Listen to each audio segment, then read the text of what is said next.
नमस्कार। प्रवाद संपर्क रे एक धारावाहिक एपिसोड उपस्थापना करुछि एवं निश्चित भाव में आपण मानकु देखिया पई मो अनुरोध भी करुछि। आज एपिसोड 5 रे चारोटी प्रवाद संपर्क रे आलोचना करिबा। प्रथमटी होछि किए कोली खाई कोली मंजी पोतिछि। द्वितीयटी कपाल फाटिला बेलू ढिंकी कुंभीर। तृतीयटी होछि कालो ठारो कालो माँ जाने।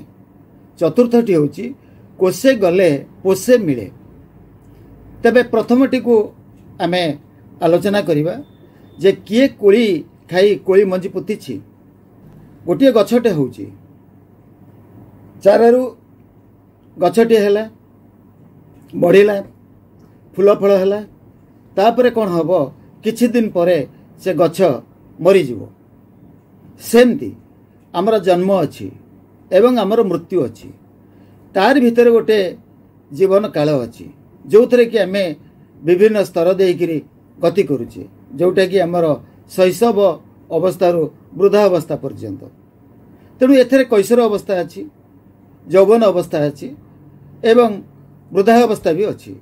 तेणु यही जो अवस्था अच्छी से अवस्था रे आमे विभिन्न प्रकार कार्य संपादन करिताउ एवं सेथरे ए संसार रे थिबा लोकमानंकर उपकार भी करिताउ एवं आमे जतेबेले मरी जिबा सेतेबेले निश्चित भाव में आमर जस बा ख्याति रहू बोली कि आमे समस्ते अनुभव करिताउ।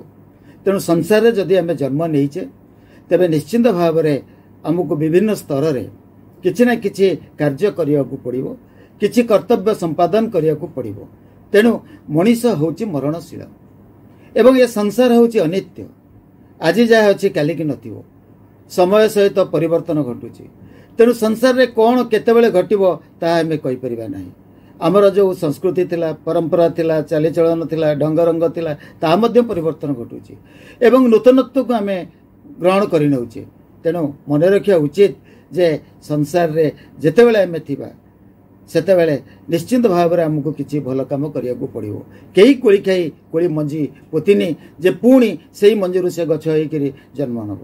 मनीष जन्म आम पाइचे पुणी मनुष्य जन्म पाइबा तार किछि माने नाही। तेणु आमे आसीचे एका जीवा भी एका एवं सांगरे न जीवे पिला पिचिका। तार अर्थ होची जे आमे जेतेबेले संसार विदाय नबा सेतेबेले आम सांगरे केही जीवेनी। मो जो घर द्वार करिथिबि ताकु मु नै कि जीवी नाही। मोर जो पिला छुआ अच्छा नाती नातुणी अच्छा से भी सांगे नहीं कि जीविनी।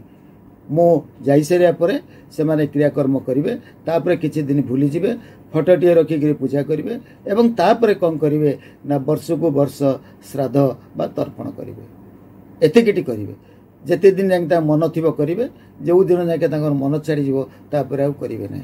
तेणु आम मनीष मनीष भाई व्यवहार करवा आमर मनीष पणिया रहा उचित। समस्त को साहाय्य सहानुभूति स्नेह प्रेम आम बांधिक रखा एवं से जो प्रेम स्नेह आम अन्य मानक देइथिबा से गोटा ही केवल समस्ते मन रखिथिबे तापर केही आमर कथा को मन रखिबनी जदि आम किछि समाज पई न करिथिबा। द्वितीयटी होछि कपाल फाटिला बेलू ढिंकी कुंभीर। देखंतु कपाल फाटिला बेलू माने समय को ढिंकी घरे जो ढिंकी थाए सेटा कुंभीर भली व्यवहार कहीं ना आम समस्ते जानीचे भाग्य अच्छी गोटे दुर्भाग्य कहती भाग्य बल थिले सबु साध्य दुर्भाग्य आसिले सबु असाध्य।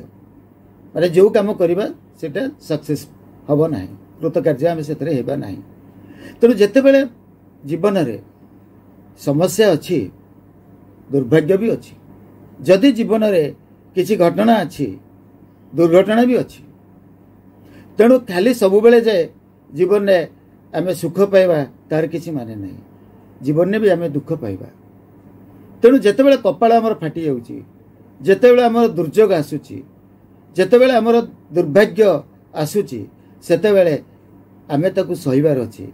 कना से समय रे आमर जो आत्मीय स्वजन माने अछंती आमर जो पुत्र कन्या माने अछंती आमर जो भाई माने अछंती भौणी माने अछंती से माने कुंभीर भली व्यवहार करती कहीं नदी कूल जानी कुंभीरटीए थाए ढिंकी भाया पड़ो जना पड़ोनी से अच्छी कि नहीं सेठी जेमती प्रत्येक घरे आगे ढिंकी थिला एवं से ढिंकी रे बाड़ीपटे ढिंकी थाए ताको आम ढिंकी शाल बोली कहू से चूना कुटा जाए धान कुटा जाए कि चाउल बाहर एवं केउटा घर मध्य सेठी कौन करते ना चूड़ा कुटती से बेले बेले असावधानता हेले से ढिंकी पासाटा आमर हाथ उपर पड़ जाए एवं हाथ मध्य से छेची हो जाए तेणु सहीटा बेले बेले दुर्योग तेणु आमर से भाव में जो आत्मीय स्वजन माने अच्छे से माने एपरी भाव में व्यवहार करती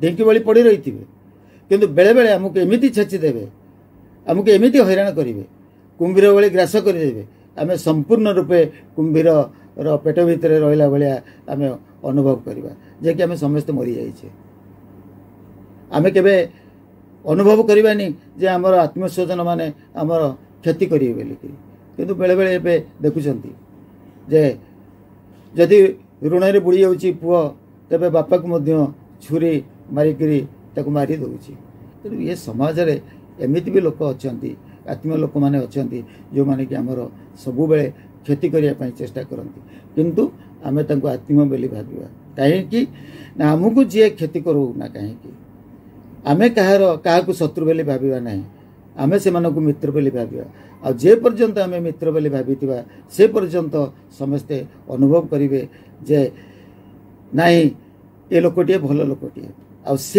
शत्रुटीए जिते अनुभव कर ना मु एते क्षति करुली किंतु से व्यक्ति जनक मोर किसी क्षति करना से तार मनर परिवर्तन घटो तेणु यहाँ गोटे प्रवाद अच्छी तथापि आमको सतर्क रहा पड़ो शत्रु को केवे दुर्बल बोली भाविया अनुचित आउ गोटे अच्छे जे काल ठार काल माँ जाने काल ठार काल माँ जाने तार अर्थ हूँ जे माटी जो पिलाटा को जन्म देती से तार जन्म समय से सबु बेले तार जत्न नहीं आसी तार सुविधा असुविधा को से अनुभव करी जदि किसी कथा शुणी पारुनी कथा जानी पारुनी बा बुझी पारुनी शुणिक तो बुझी पारुनी तेबे माँ ताकू ठार माध्यम बुझाए तार समस्त कार्य करे तेणु पिला कथा सबु बेले माँ जाने काल ठार काल माँ जाने तेणु संसार रे जो माने जो व्यक्ति सहित जड़ित तार व्यवहार सहित ओतप्रोत भाव में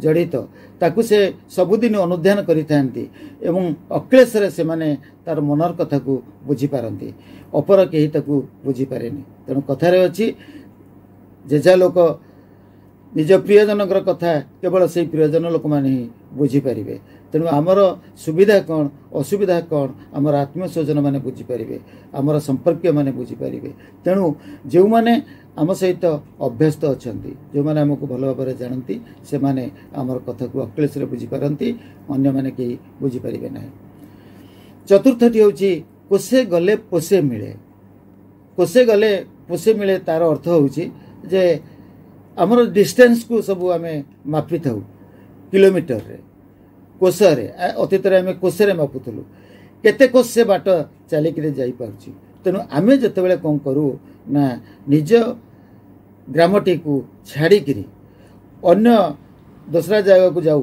कहीं बहुत लोग सहर को जाता ग्राम कर्मसंस्थान से गाँव में किसी पाई न था जिते सहर में जाकि कौन से एक कर्म संस्थान से माने जोड़ी हुंती से माने किसी उपार्जन करती एवं गाँव में लोक मानक साहाय्य करती आम ओडिशार भी किसी लोक अच्छा जो मैंने कि एबे भी सुधा सूरत जाऊँगी गुजरात भी जाऊँगी सहर को जाऊँगी मुंबई जाऊँगी कोलकाता जाऊँगी सेठा रहीकि काम करुँच एवं जहाँ उपार्जन करती से उपार्जनर अर्थ को से माने कौन करती ना निज घर को पठाती एवं घर लोक खुशी रे चलती तेणु आमे जदि बाहर को जीवा निश्चिंत भाव में आमर सम्मान बढ़िबो आमे धन उपार्जन करिपरिबा जोटा कि संभवपर नुहे गाँव में रहिले गाँव में रही आम कम करवा तो भल कथा जदि कम धंदा मिलूनी तेबे बाहर को जाइए आम कम कले निश्चिंत भाव में कोसे गले पोसे आमको मिलिबो।